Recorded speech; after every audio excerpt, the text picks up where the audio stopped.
Good morning, social media friends. And for those of you who are not social media friends, but we are friends because we have a relationship through either business, personal, otherwise, we've met and greeted each other multiple times over the life of our relationship. Welcome to all of you who are sharing your time, joining me and my guest today in this episode of Selling That House.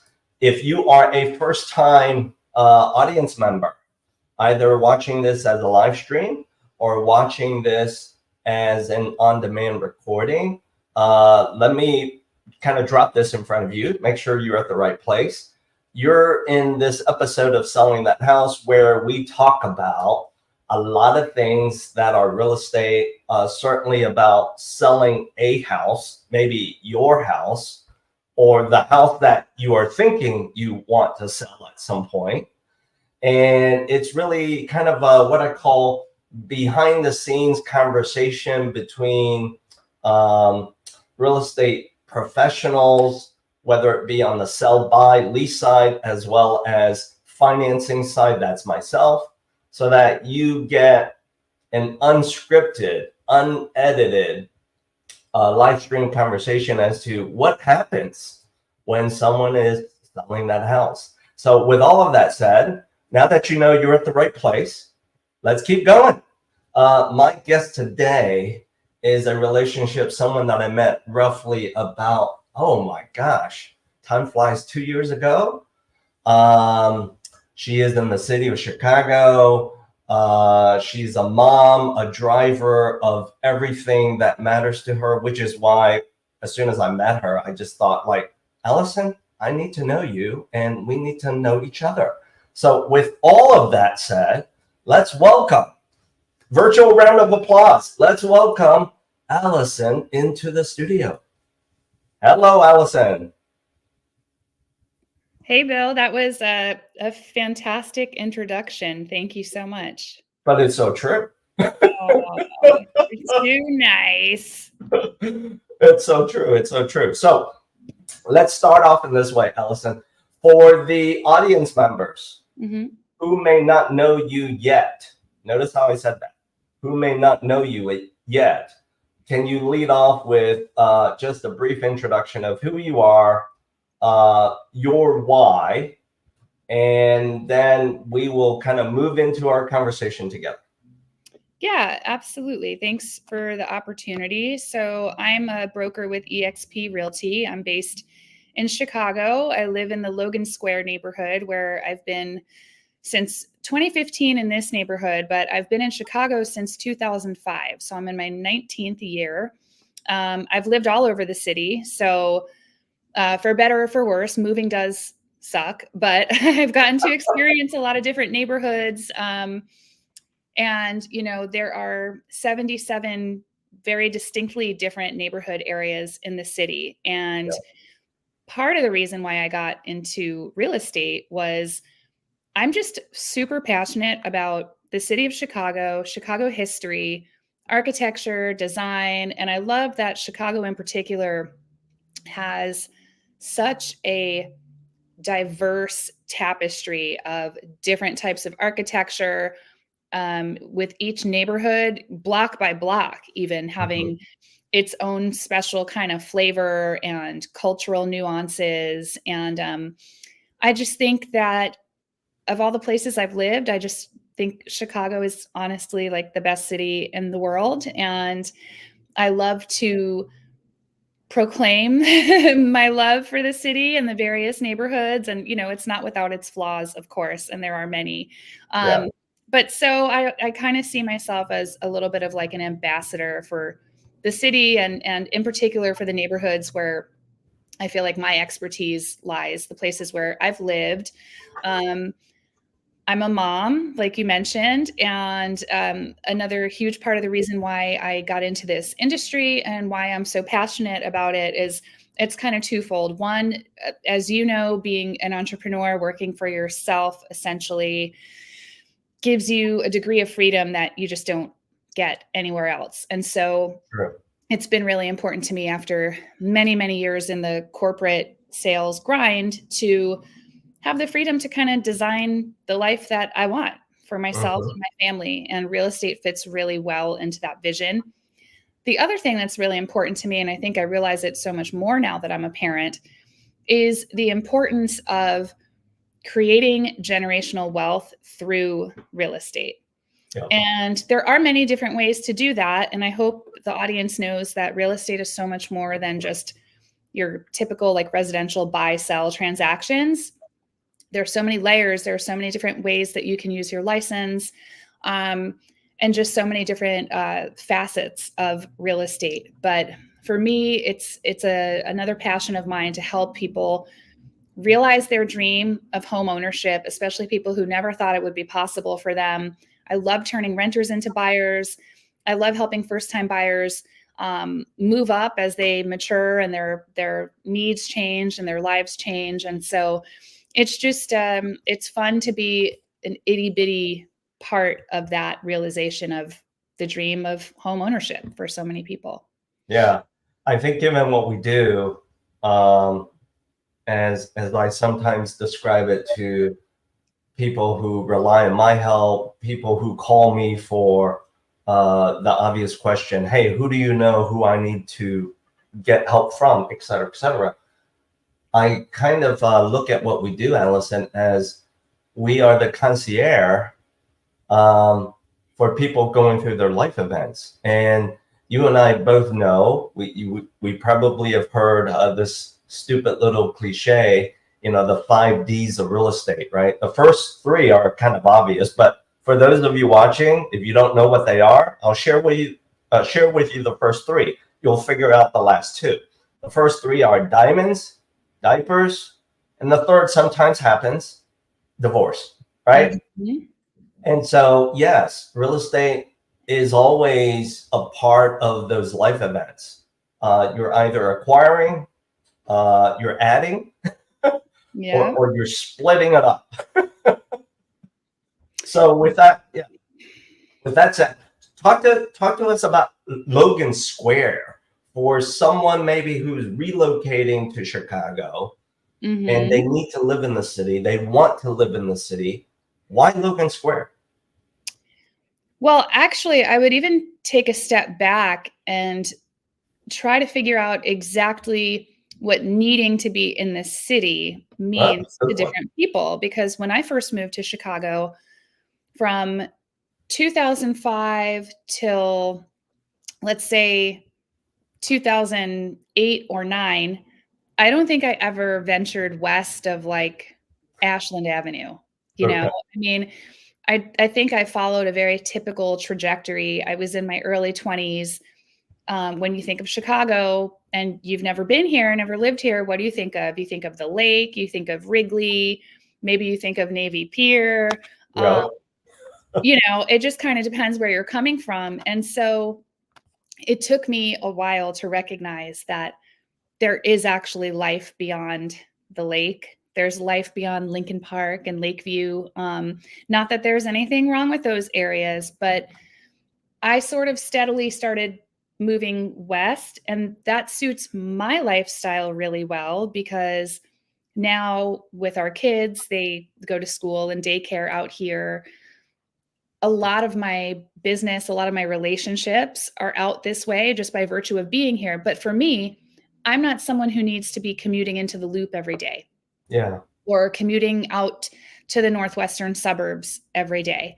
Right. So I think, first of all, needing to be in the city means different things to different people. Are you bringing a car? Do you need to be near the CTA? If you are bringing a car and you want to live in, some illustrious high rise, Logan Square is probably not for you, but be prepared to maybe spend, I think my first parking spot that I had to actually get a mortgage on the parking spot was like $37,000 when I lived in the West Loop for needed garage parking.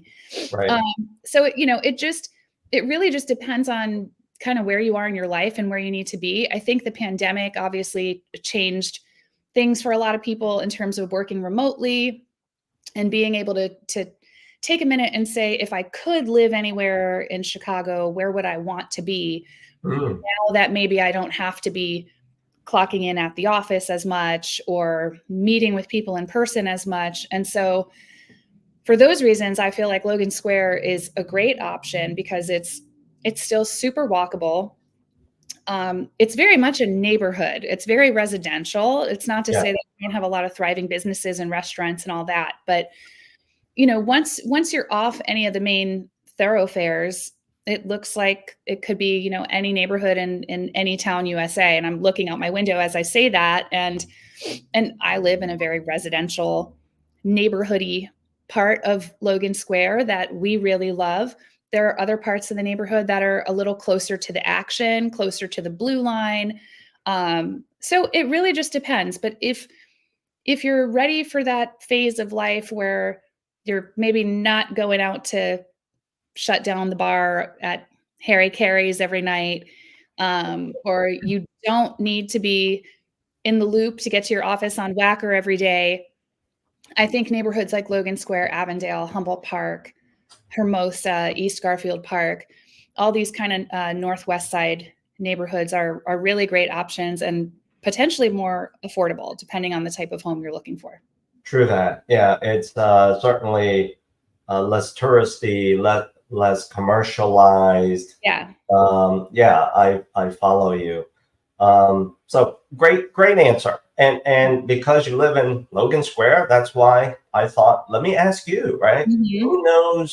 Who knows how best to help someone sell a property or buy a property when you literally are a resident there. So Mm-hmm. thank you for sharing that your answer to that question. Let me now move the conversation to, I know this property, beautiful property. Let me bring it up. That Yeah. you have just got into escrow. Yes.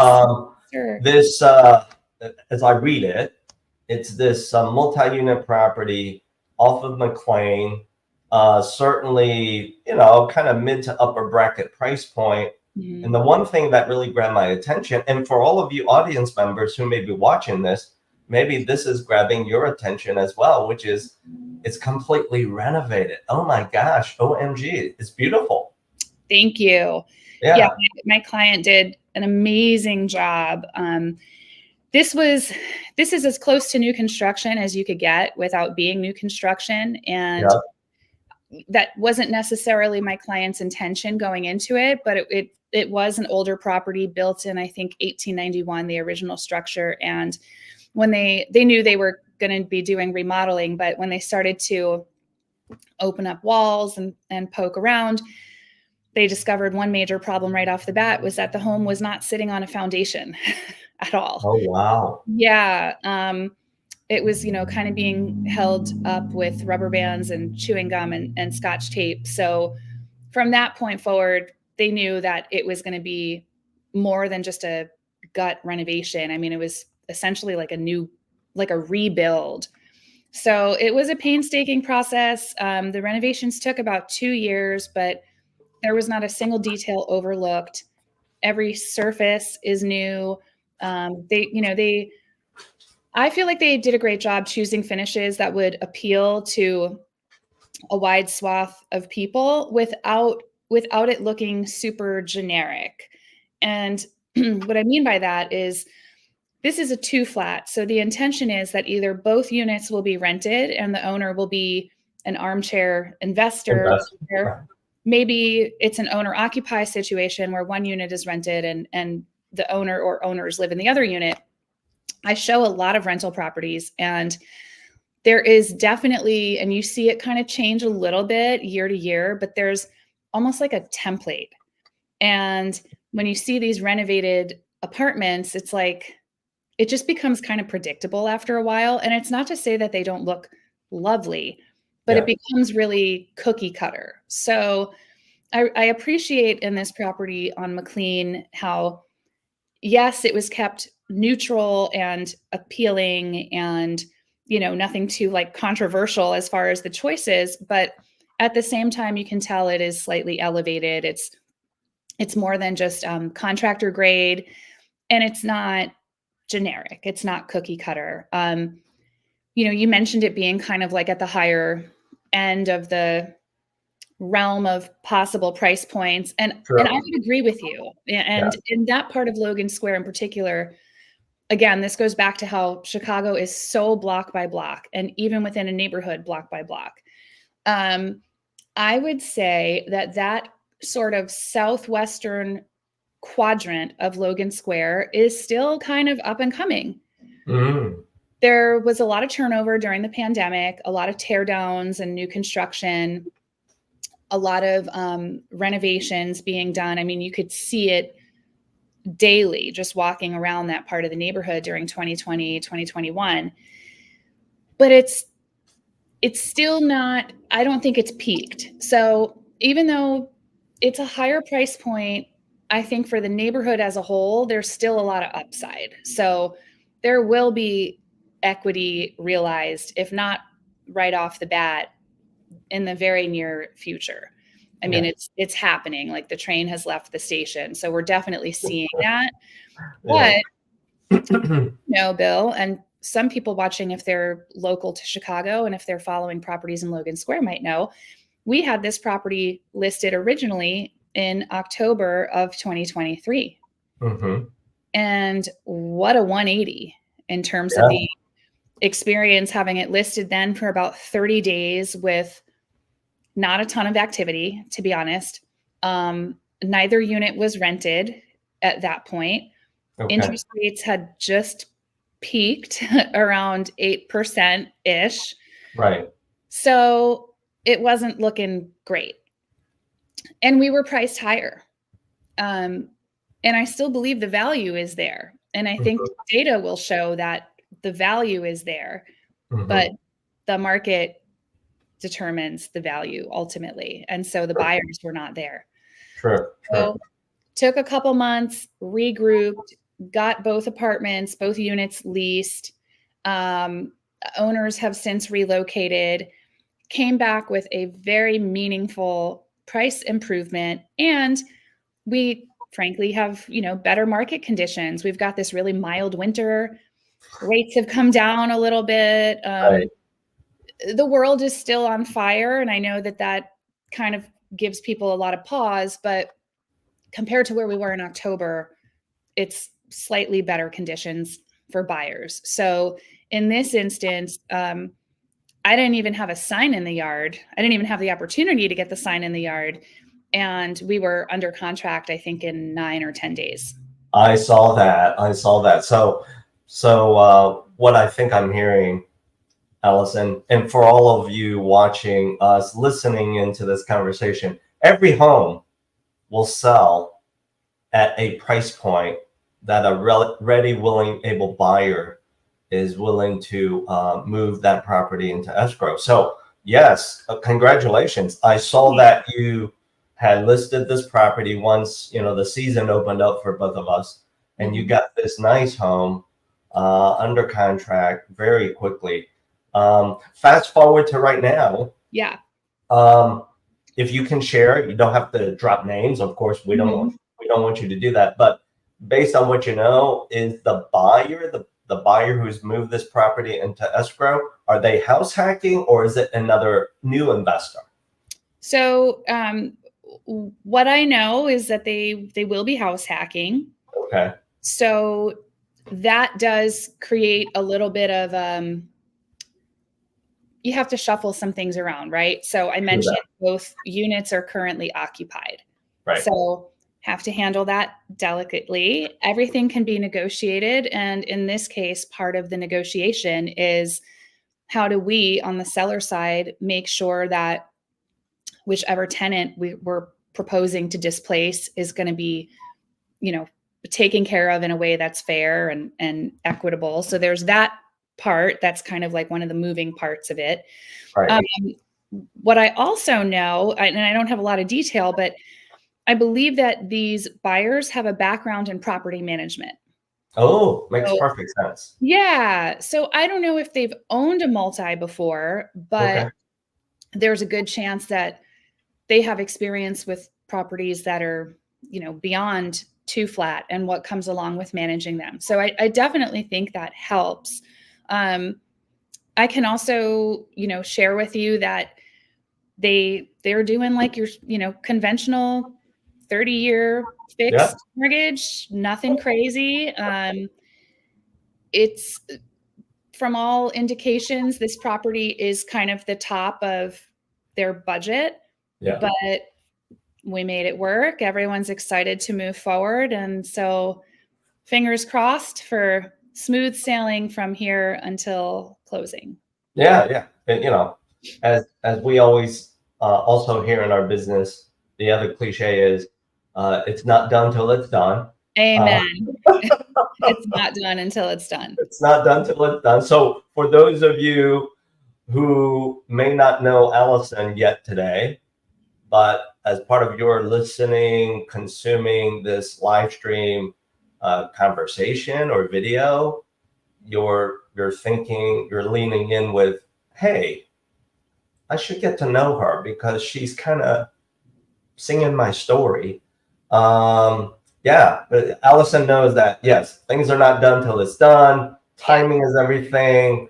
You're in the business of moving people through their life events as their personal concierge. And the beautiful part of it is, yes, you're the driver of your business. You're a mom of a couple of kids, but you've got a team flanked around you to move the needle in all things real estate, all things life. Yeah, and I'm sure that you've touched on this on the show before, but real estate is absolutely a team sport. So it is. Yeah. When I work with buyers, I've got buyers under contract on a property right now as well. And they're not first-time buyers. They're first-time buyers in Chicago. And things are a little different here. They're first-time buyers in Illinois, actually. So things are a little different with our process here. And one of the first things I'll discuss with my buyers as we're going to write an offer is, hey, we got to get your attorney lined up. Obviously, they already hopefully have a pre-approval if they're writing an offer. We got to get your attorney lined up, your lender, your inspector. Let's put together the best possible team of people that all have your best interests in mind, including myself, to get things going. And then the other thing, and I know you and I have talked about this separately, is that this by in no way, shape, or form ends at the closing table, because some of the services that we can provide and some of the value that folks like you and I bring to the table is we're here for like all things home ownership. So it's not just like give you the keys, congratulations, see you later. You need a contractor? Yeah. Do you need a painter? You need a landscaper, a dog walker? You want a recommendation on a good daycare in the area? Or there you go. take your significant other for your anniversary dinner.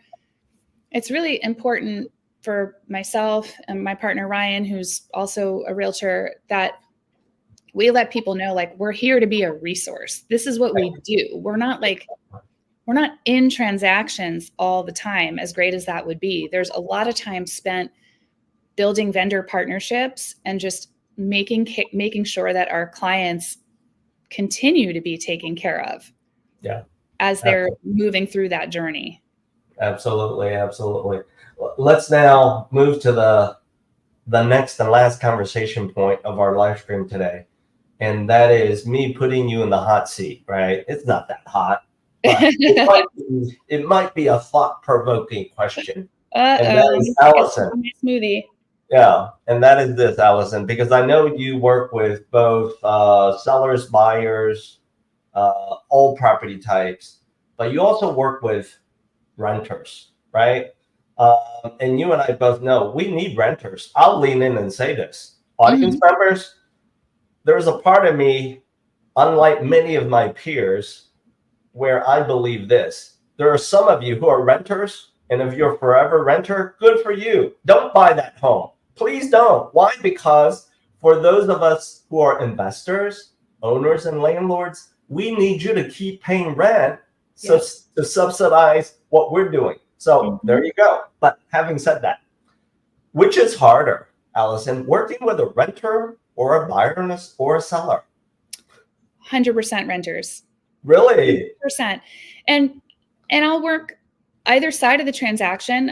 I work with landlords as well. And Okay. oof, I mean, both sides of the rental game right now, I think, are in kind of a world of hurt. So starting with the side of the tenant, being a tenant rep, Okay.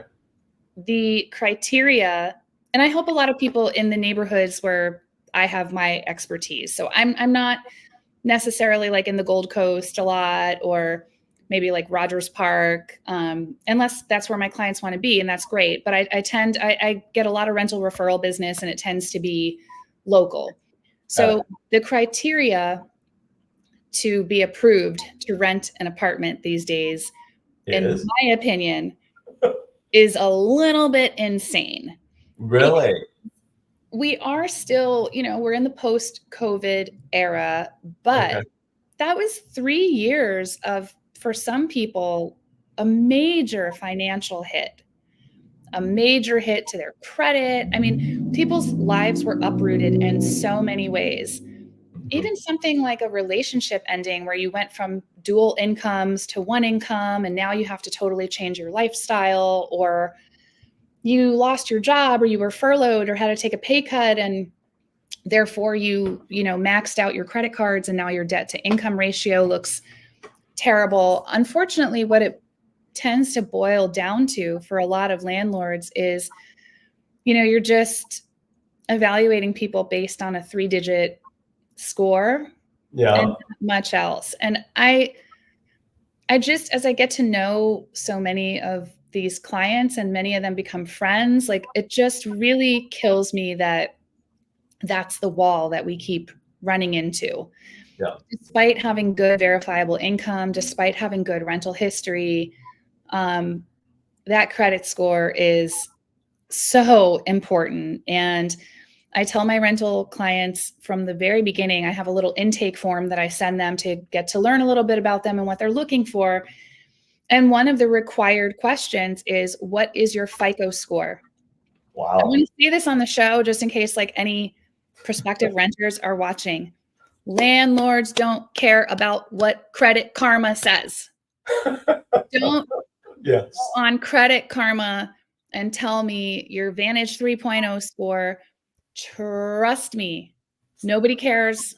And it's probably a lot higher than your FICO score. I'm sorry to be the bearer of bad news, but right now that's just the way it is. So if you are someplace where you can stay, not incur the cost of moving, application fees, move-in fee or security deposit, um, and all these inquiries, if you can avoid that headache and stay put until your situation improves, or until maybe you're ready to buy, I would honestly advise that, unless you absolutely have to move. It's just a really tough rental market right now. And for landlords, on the other side of the equation, we know that in Cook County, we just had this massive property tax hike Yeah. that is not insignificant. That totally changes the equation for property owners. And so what has to happen? Rent has to be raised. Inflation is still up, although thankfully coming down a little bit. But the cost of living is high, and the cost of carrying a building can be high as Yeah. well. So that cost is going to be passed on to the renter. Yeah. Renters can't stand it, and I can't tell you how much belly aching I see all over Facebook about rents are so high and these landlords are nuts, and oh, I'm paying this much for white appliances. And it's like, it might be easier for you to go out About and qualify for an FHA loan and buy a place than it would be to sit online and bash landlords. And the other quick point I want to make about what landlords are dealing with, just to give some perspective, is that also remember during COVID, we had the eviction moratorium. yeah. And so there was a lot of sitting and waiting. And when that moratorium lifted, the next step for a lot of landlords was to go through a really painful, expensive, laborious eviction process. Yeah. Sometimes like multiple of these. Yeah. So a lot of landlords are in the headspace right now of like, hey, I just got burned big time. I went, all these months of not recognizing any revenue, or I had to pay my attorney and go to court, and it dragged on, and they trashed my apartment. And Yeah. so, there's two sides to every story. And And both sides have very valid points and concerns right now, but the rental game is really tough. Like, yes, Yeah. we need renters. You and I both need renters. We need to acknowledge that. We need to nurture them into Right. becoming homeowners. But I've told several prospective rental clients over the last couple months, I think you should stay put. I don't True. think we should keep chasing these apartments. If you've got a roof over your head and you can stay, re-sign your lease. Let's see where things are in another True. year. True. Yeah, I've heard from we've talked about this. I've heard from some of your peers who do a lot of rental business. Maybe that's their only segment of Mhm. business, where it's not just the rock star credit a landlord is looking for. Sometimes what they're looking for is proof of 3 times income against the monthly rent. So if Mhm. the rent for maybe that McLean 2-unit property, just for Mhm. 1 unit, let's say is $3,000 a month, Mhm. this ideal landlord is Higher. basically, or higher, there you go. Mhm. This ideal landlord is basically saying, I don't want to talk to you, tenant. And Allison, don't bring any tenants if they don't have Rockstar credit and their income is, let's say, 3 times 3,000, $9,000 or more a month, right? Right. And so, audience members, here's what I'm about to put in front of you. Mic drop. Do you have to have 3 times your mortgage payment to qualify for a mortgage? The answer is no. Nope. So, Do you need 20% down, Bill? no, you don't. You can get by with a little skinny down payment. Do you So, need a 720 or above credit score for every loan program? you do not. As a matter of fact, I always coach and share this with all of my clients. Income is the driving factor. You can have marginal credit and still get a loan. For those of you who think, oh, I need to spend my time improving my credit score, my answer to you is don't waste your time doing that. Drive more income into your household. That'll solve all problems. Yes. Yeah, it really will. That is what it boils down to for all Right. of us. Yeah. It's the Yeah. name of the game is education, just and trying to inform people and give them the education and information they need about this crazy world of real estate.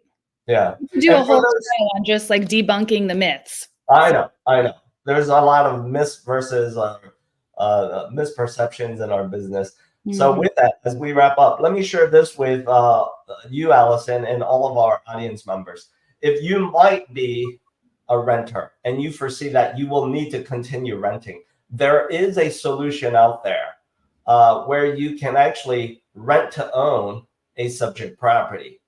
I'm sharing this screenshot with you as to who this type of solution, this path fits. It usually is a good fit for maybe a John and Jane Doe just recently engaged. They're not yet ready to buy, but they want to at least, quote unquote, reserve the home that they're going to rent with their option to own. Mhm. The other is if your income is in transition, if you're transitioning from maybe like Allison, a corporate sales career where you're getting income consistently, whatever that number is, but now you're going to start your own business, your income will be variable. That means you will be an independent contractor. Your income might fluctuate from 1 month to the next. You don't have a history of that income. This is something for you to consider. And so, with all of that said, Allison, thank you for sharing your time with me today. For our audience members who've enjoyed this unedited, unscripted live stream conversation, and you are now leaning in with, oh, I like the sound of Logan Square, and I need to learn, I need to engage Allison. People, it's really easy. There's only one and only Alison Aviles. All you got to do is Google search her, maybe tag on to the search, real estate broker Illinois. You'll find her. You'll find me. Yeah, you'll find her. And who can miss that lovely face? So, with all of that said, for those of you who are looking forward to the next episode of Selling That House. If you might be a real estate broker with a unique story, a unique property that you are selling or have sold, and you want to share your story with a large virtual audience, I welcome you to scan this QR code so that we can start a conversation with you, so that we can line you up to be the next guest in an upcoming episode. So, Alison, I see that you're all dressed up professionally. You must got some important client appointments. I'm going to assume that. And I hope it turns to success today. I'll be changing into comfortable clothes and going to meet a contractor at a new listing immediately. As soon as I shut down my laptop, I will be in like work site clothing. But there you have it. Just full transparency. Yeah, the realities of real estate. It's not sex, sizzle, and glamour all the time. Unfortunately not. All right, Alison, until I see you very soon, okay? Thanks, Bill. Appreciate it.